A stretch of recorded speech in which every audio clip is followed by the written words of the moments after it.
Okay, good morning. Hey, good morning.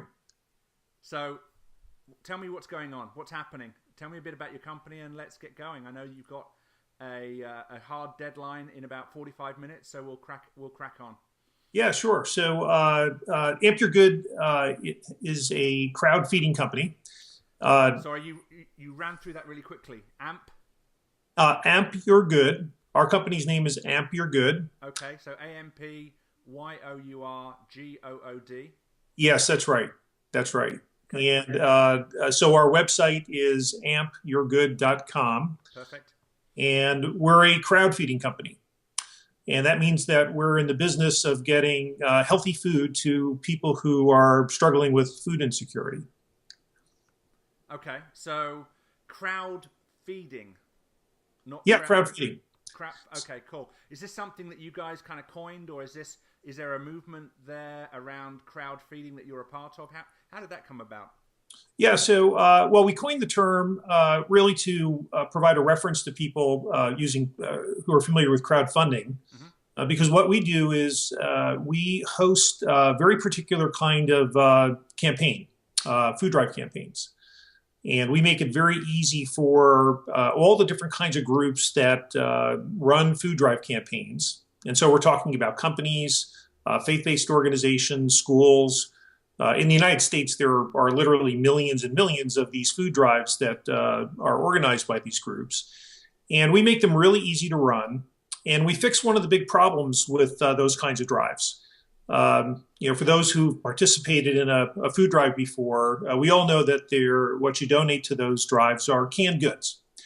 And a lot of the cans that people donate, they get from their pantry, and they're usually outdated, so they actually can't be used to feed anyone. But the other thing is that a lot of the people who are struggling with food insecurity are actually dealing with health issues that are diet related. Things like obesity and diabetes. And canned goods usually are not really the kinds of food that are best to help them. Fresh produce, other healthier kinds of food are the things that are going to make a big impact.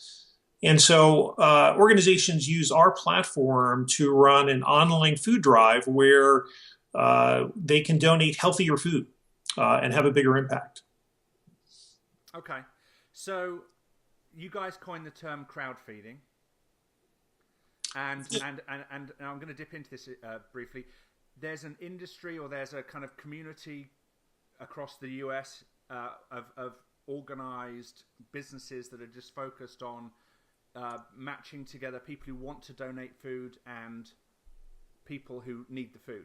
I mean, the only experience I've ever had of this, and I'm going to be very, very frank with you, is either my school when I was a kid, or my church saying to me, "Hey, it's that time of year again, and it's typically, kind of, is it spring, Easter? Uh, the holidays is probably the most common time when groups do food drives. So kind of, Yeah. Thanksgiving and that sort of thing. Yeah. And then we kind of, as you say, we dip into our cabinets, and we go to the right at the back of the shelf, and we find that SpaghettiO can that nobody likes very much, and it's very dusty, and it's probably about 3 years out of date. But that's not the industry. There's actually kind of a very organized infrastructure here. Well, actually, we developed our platform because there hasn't been a organized, systemic way for these things to happen. Hmm. These millions of food drives that I'm referring to are really, they're self-organized by these groups, usually with some guidance from the hunger organization that they want to support. And then I'll take you through the numbers just to maybe kind of round out the system or the market that we think about. You've got about 75 million people here in the U.S. that make at least one food donation every year to a food drive, and that's to one of millions of food drives.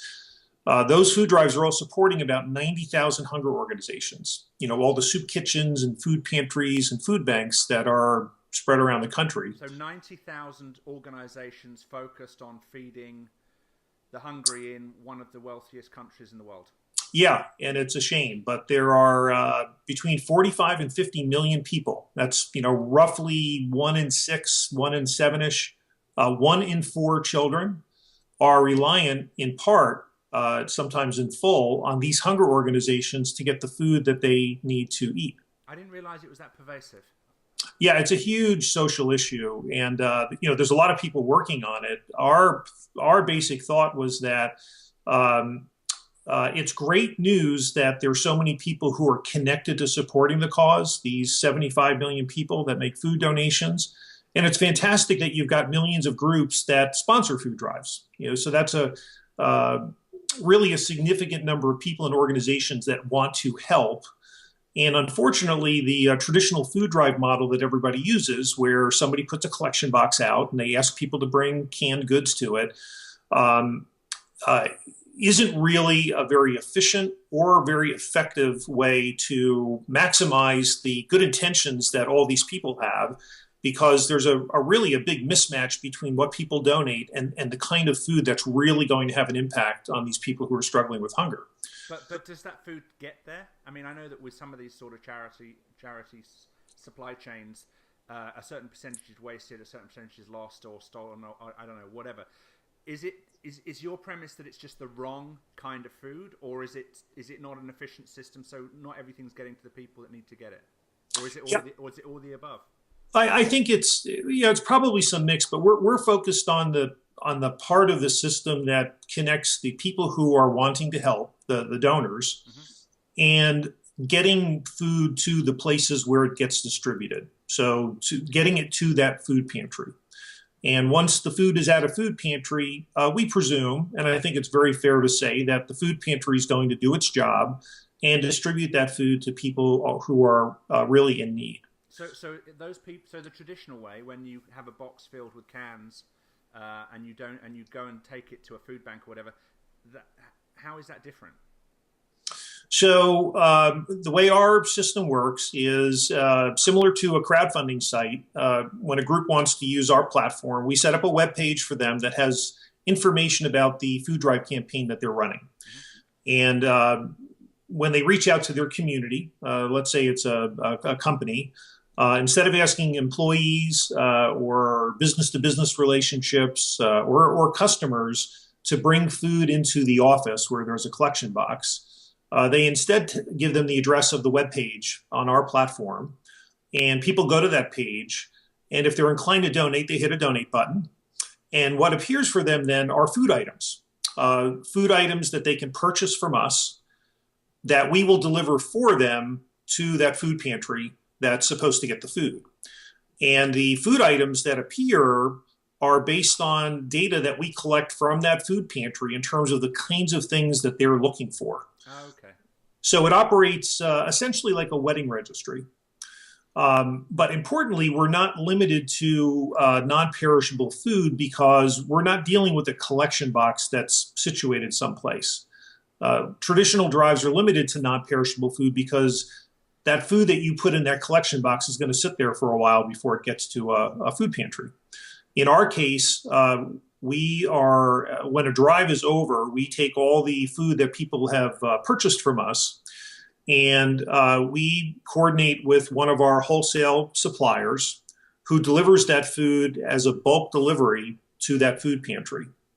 And so we don't have a collection box, which means that when we place our food order with our wholesaler, they're delivering directly from their refrigerated warehouse perishable food directly to that food pantry. Okay, so the food bank or organization that's needing the food can specify what they specifically need, what what they need, what there's a shortage of, and what ultimately their users, I'm not sure, customers, I'm not sure how you would define them, but so they define what they specifically need, and then you guys do the transaction based on what people are selecting, and it gets given to that food bank. Yeah, that's right.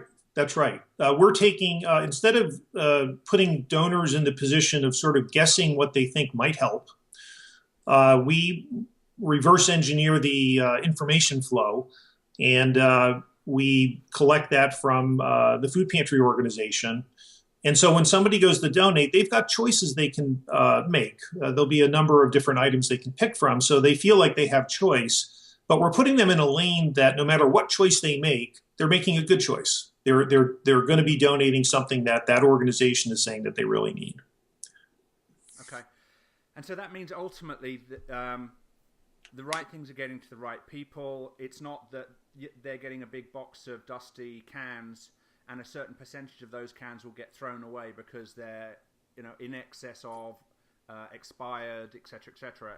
It's actually, as you say, joining up what they need with the people's willingness to donate. Exactly. Okay, so when did you guys start Amp Your Good? So we started to develop the platform in 2014. And we launched a beta platform in the fall of 2014 to really take advantage of the fact that in the months of October and November and December, there's more groups that do food drives than any other time of the year. And we wanted to get some groups using our site, really testing it out in real time, all the usual things. We were seeking feedback from groups and whatnot. So our beta period ran through the summer of 2015, and then we did a full launch this past September. Okay, and does that mean then that you guys are particularly inundated with folks around 3, 4, 5 months a year, but the rest of the year it's actually tough to kind of make this work? Well, the natural flow, the natural cycle of food drive activity, so it peaks in the last 3 months of the year. That probably accounts for maybe 40 to 50% of all food drives. The other peak period is the springtime, March, April, and May. January and February, June, July, and August are pretty slow months from a food drive perspective. But what we're seeing is while there is natural seasonality to the market as it exists, there is interest in having food drives occur in these slower periods because from the hunger organization's perspective, this flow of food inventory that they get from these food drives makes it harder for them to manage their operations because they've got, for instance, plenty of food to distribute in October, November, and December, and probably some overflow that gets them into January. But by now, we're talking here in February, most of these organizations are starting to run pretty thin on their food supplies. And one of the reasons that groups tend not to do food drives in the wintertime is it's really a combination of so many groups sort of feel like they did their part during the holiday period and they're going to take a break. But in many areas of the country, it's harder to run winter food drives because of winter weather conditions. Right. And so we actually right now have quite a few groups that are running winter food drives because they understand that the hunger organization that they want to support could really better use the food now. Because their supplies are low. And we've got groups in California, Connecticut, Virginia, a few other places around the country that are specifically running winter food drives. Now, one of the things my wife and family and I, we do is a kind of monthly subscription, if you like, to particular charities. A certain percentage of our income that goes to, we have an interest in charities that relate to children and to dogs. Sure. Random. But it's a monthly subscription. It's not okay, we feel bad about it in November, so we're going to we're going to send lots of donuts to somebody in November. It's actually something we kind of take a certain percentage and do every month. Is there that facility within your system yet, or at some point in the future, or so that you can even out that flow to some degree? Yeah, that's a great observation. And we don't have that built into our platform now, but we have been lining up a couple of groups who are interested in a subscription model.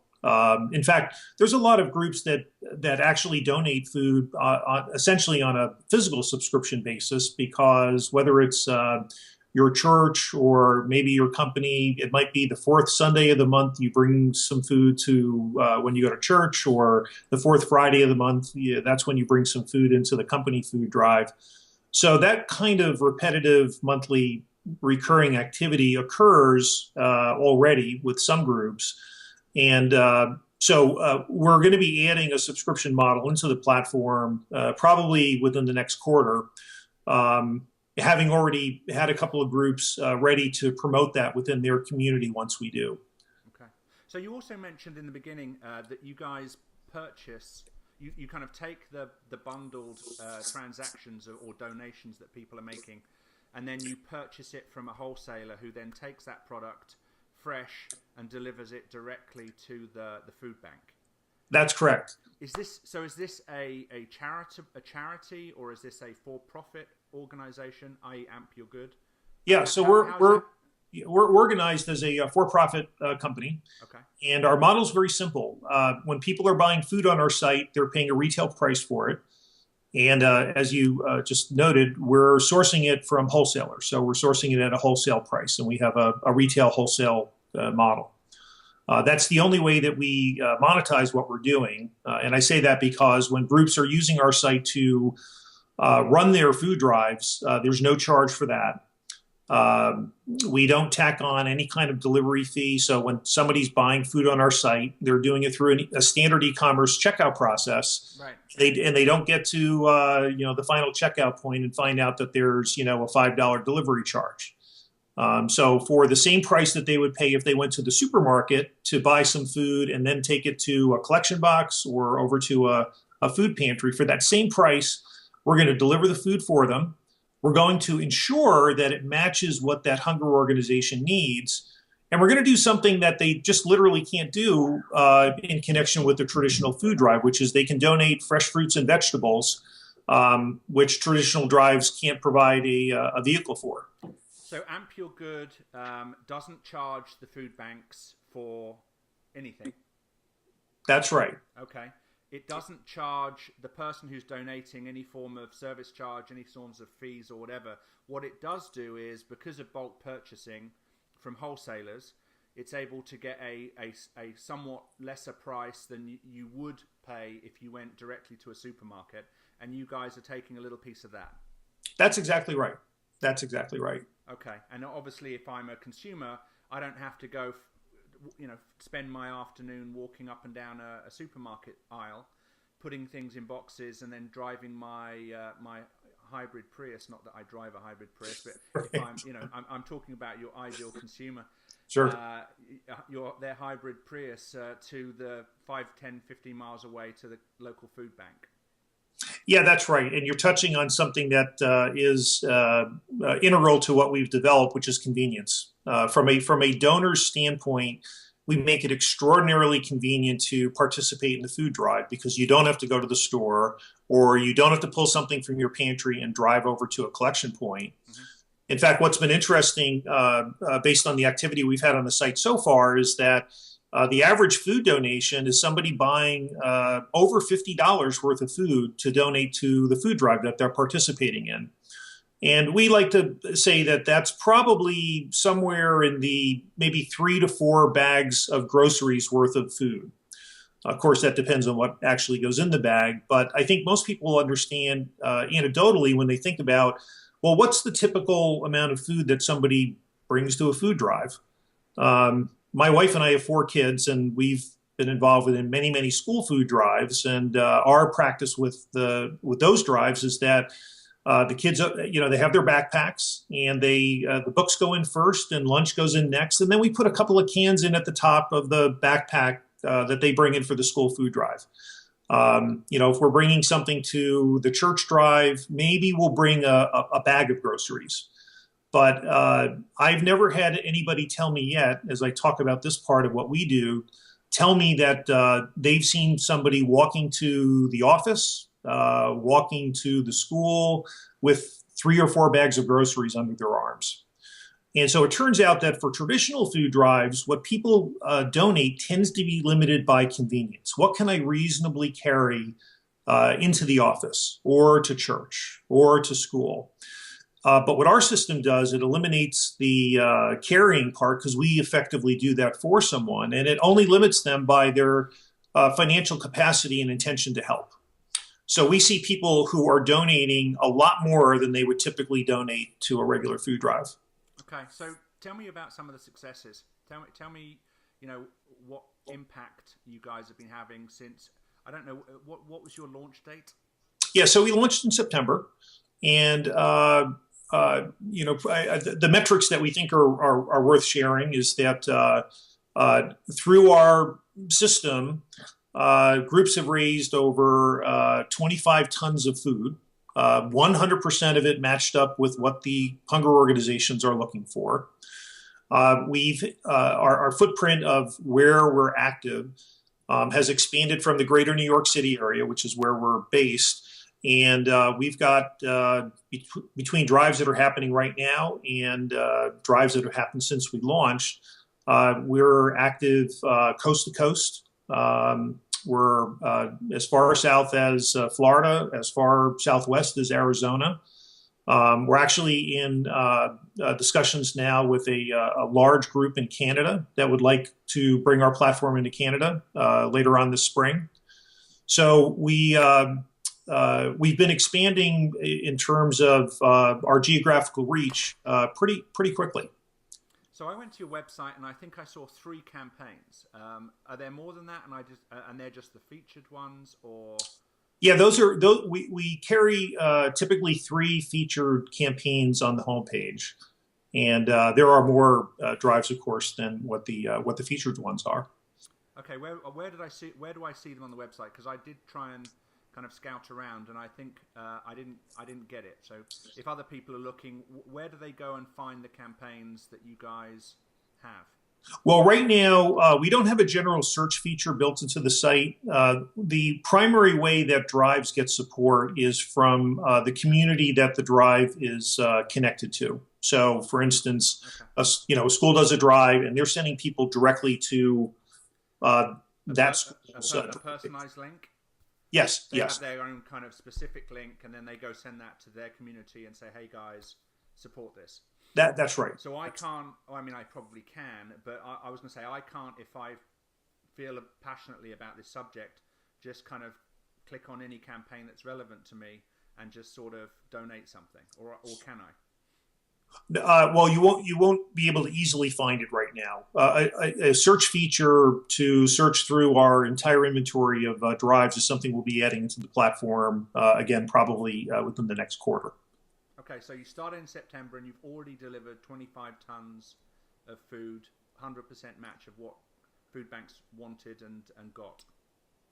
Yeah, and another point I would make is that probably around 3/4 of that are fresh fruits and vegetables, meaning that our platform can be used to raise any kind of food. So if a hunger organization is particularly looking for non-perishable foods, they can specify that to us, and those are items that can be raised also. But there's a clear orientation on the part both of the hunger organizations and what they're most looking for, fresh food, and people being interested in donating that kind of food. So before we dive into the kind of how you came up with the idea, what you did before you decided to kind of revolutionize this industry, tell me a little bit about. Actually, why don't we go there? Sure. Why don't we go there? Tell me, did you literally wake up in the morning one day with oh my goodness, this is something I need to do, and it was an aha moment, or was there some pain point that you experienced?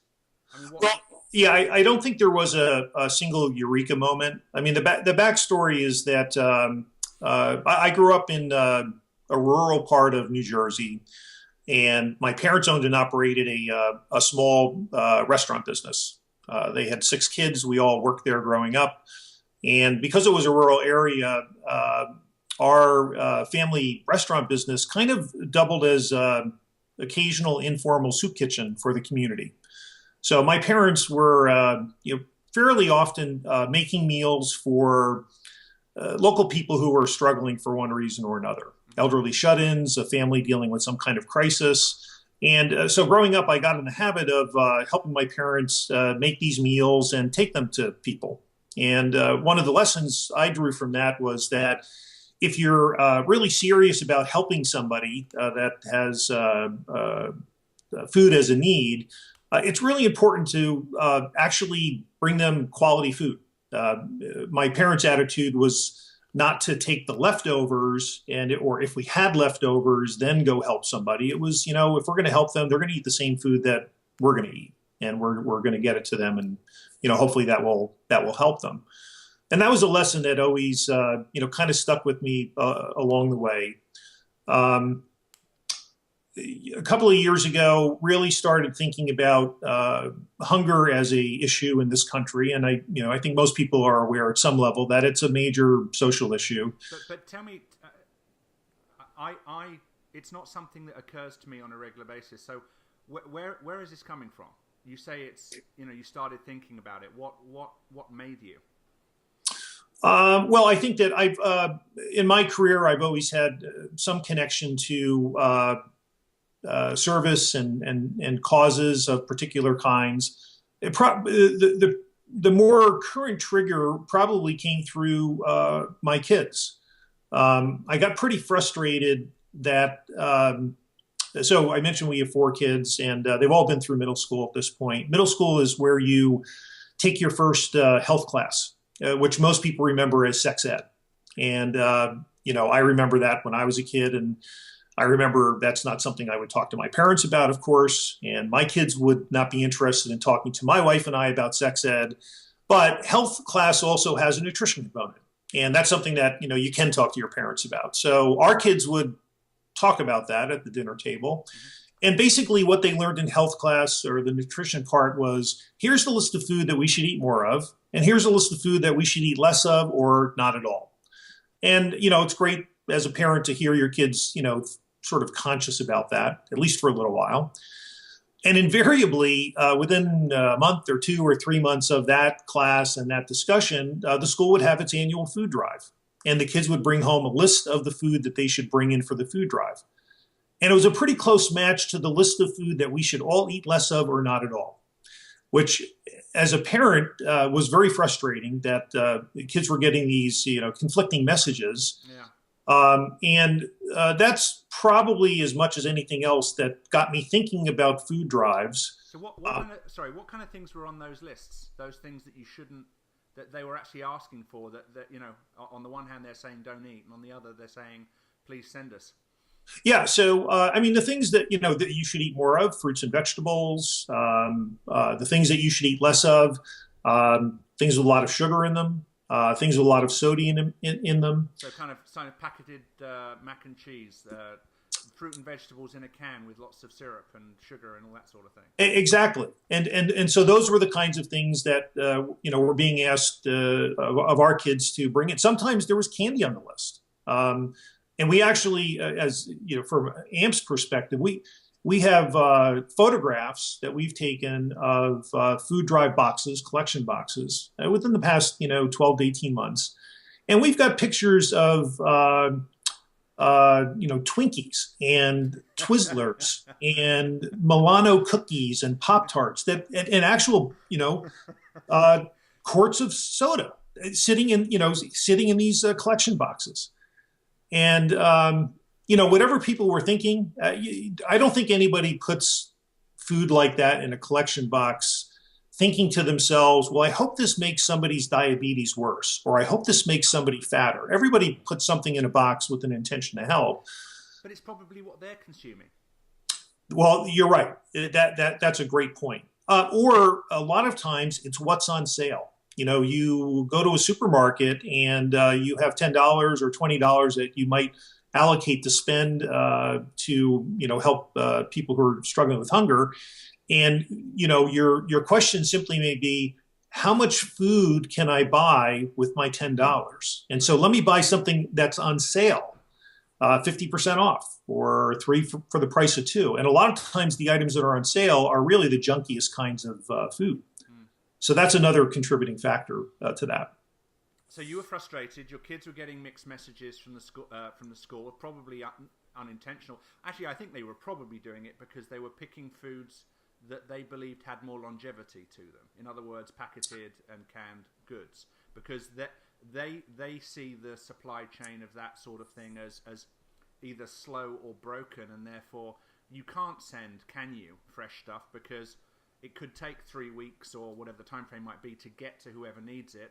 So, your default needs to be cans and packets.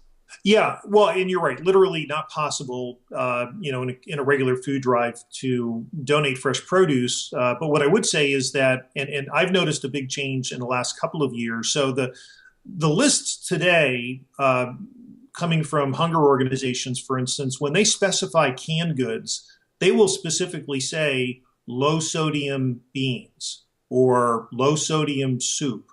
Now, as few as 2 or 3 years ago, it was just canned soup, canned vegetables. It wasn't trying to be directed to people to think about lower amounts of salt and sugar. So there's been movement in that way, and that would be a nicer list for me as a parent to get today. My kids are sort of past that middle school experience. So you're right, though.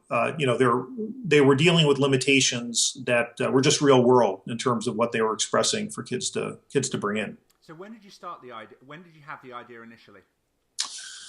I would say, a couple of years ago, and to the extent that there was as I said before, there wasn't really a eureka moment, but what I became very interested in was the idea that you've got thinking of it from a market perspective, you've got a highly fragmented market. You've got all these groups that are organizing these millions of food drives that all basically work the same way, and they all have the same kinds of problems with them.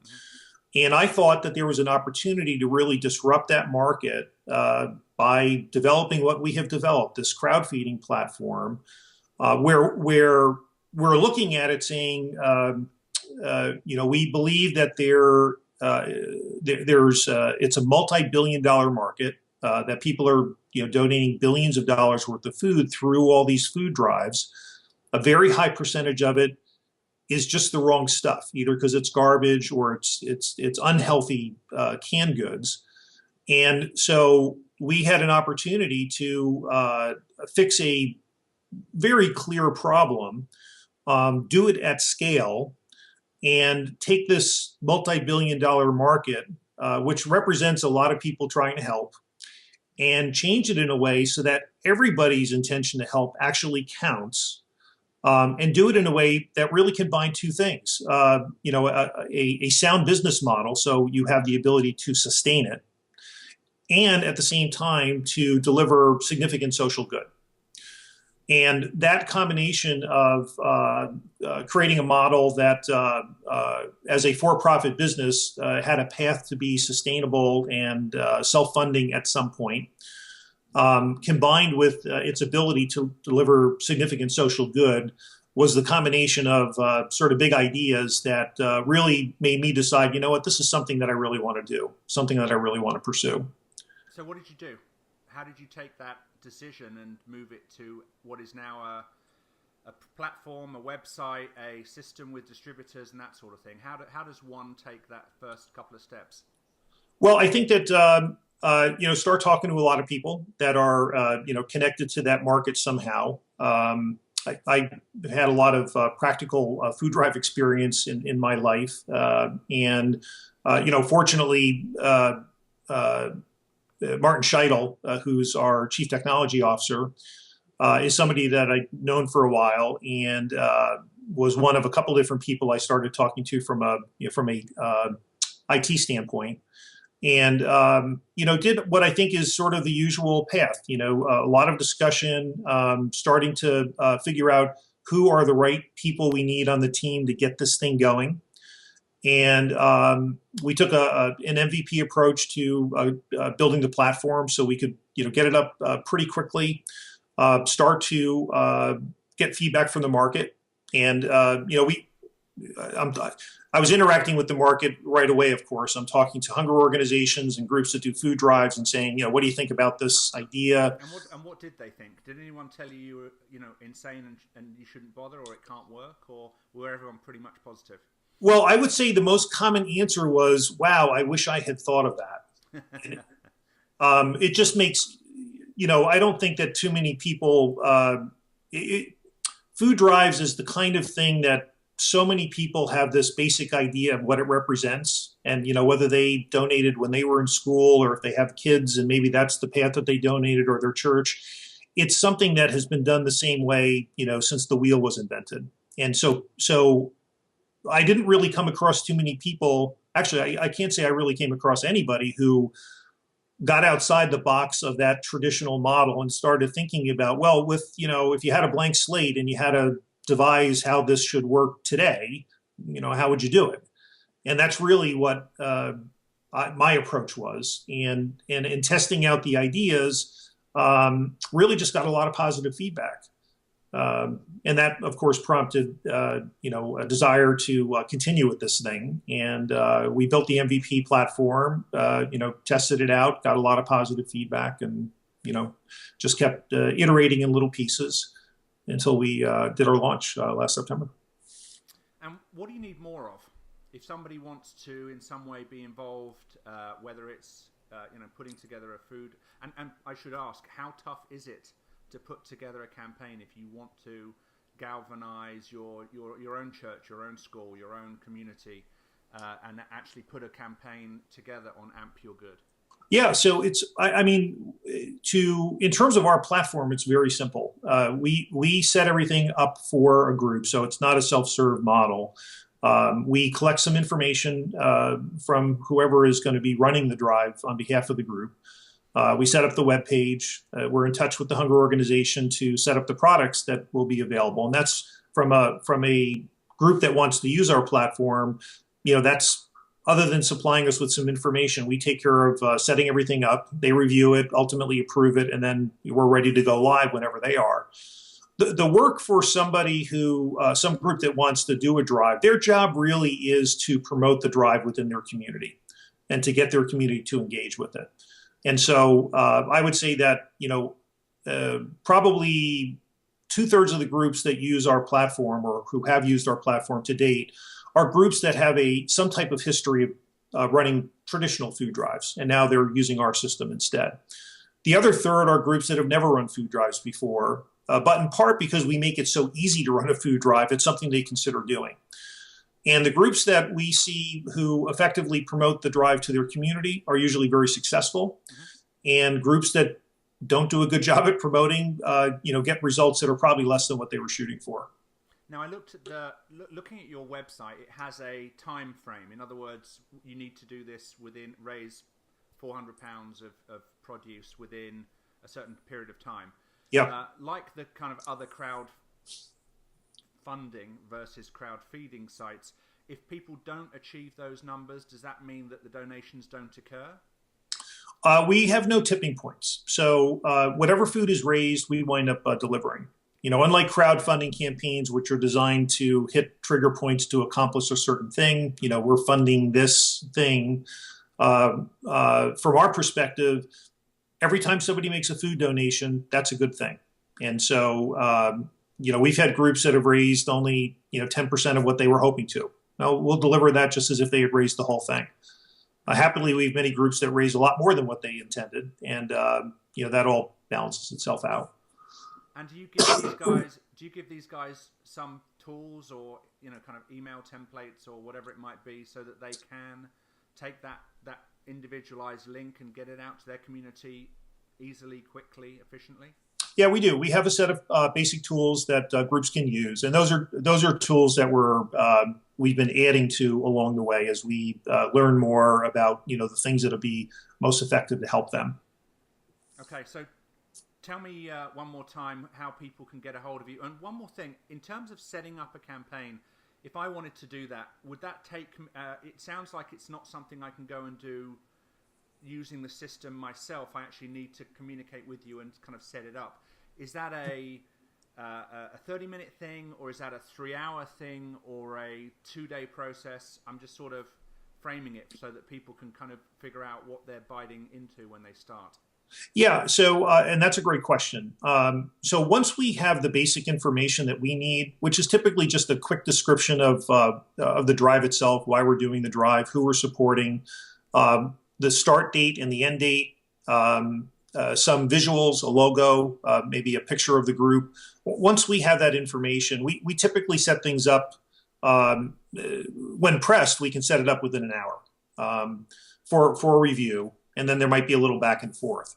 So I would say that in terms of the time that a group spends interacting with us to get their drive set up, it probably ranges from maybe 30 minutes to an hour. Now that might be spread over a couple of calls or a day or two, depending on how the communication back and forth is going. But it's pretty simple. I noticed that one of the companies that's doing a food drive is a real estate company. Yeah. So what they've done is, they're raising, or putting together people to contribute the food, but also they've got their logo there, they've got their company name there. So in a funny sort of way, there's a positive spin for them as well. It's not always just about the food. They can actually do something good and put their own business in a favorable light. That's true, and that's really true for every group. One of the things that our site provides is just part of its basic functionality is that, and I'll speak about this real estate company you're referring to, and that's a group that they're a first-time user of our site. They initially set a goal to raise 500 pounds of fresh. They're running a fresh fruit drive for the organization that they're supporting. They hit their $500 pound goal within a few days, so they raised their goal to the 750 pounds. Another couple days after that, they hit that, and now that they're up to 1,000, and they may raise their goal again. Our site becomes essentially a permanent record of this good thing that they've done. That particular company has already gotten a nice write-up in the local press. Actually, 2 write-ups, I think. That's talking about this new kind of drive that they're doing, and so it is favorable exposure for them. Mm-hmm. And it's also they'll be able to refer back to their drive page next year and the year after, to the extent that it serves their business purposes, to let people know this is something good that we do. And that's a much more effective way for companies to demonstrate social good, which I think in these times companies realize that's more valuable maybe than it has been in the past, compared to, let's say, a little Polaroid snapshot of the collection box with some Pop-Tarts and Twizzlers in it that they put up on a corkboard someplace.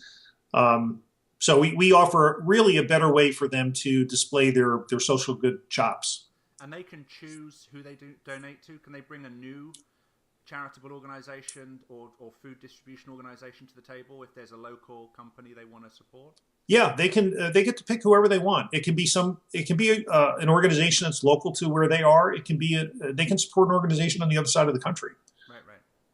Okay, so where do people find you again, and what do you need more of? What's going to make this even more effective for people who are needing kind of this produce? Yeah, well, so the way to find us is at our website. That's ampyourgood.com, ampyourgood.com. To reach me, patrick.o'neill@ampyourgood.com, and that's there's about 10 ways to spell O'Neill. So mine is ONEILL, or you can follow us on Twitter. That's at ampyourgood. And what we're looking to do is we're looking to connect with organizations, companies, faith-based organizations, schools, who have an interest in supporting hunger and are interested in doing it in a way that's more convenient. Frankly, it's smarter. We didn't talk about the environmental friendliness part of it, but it's this new way of doing a very old traditional thing that produces better results.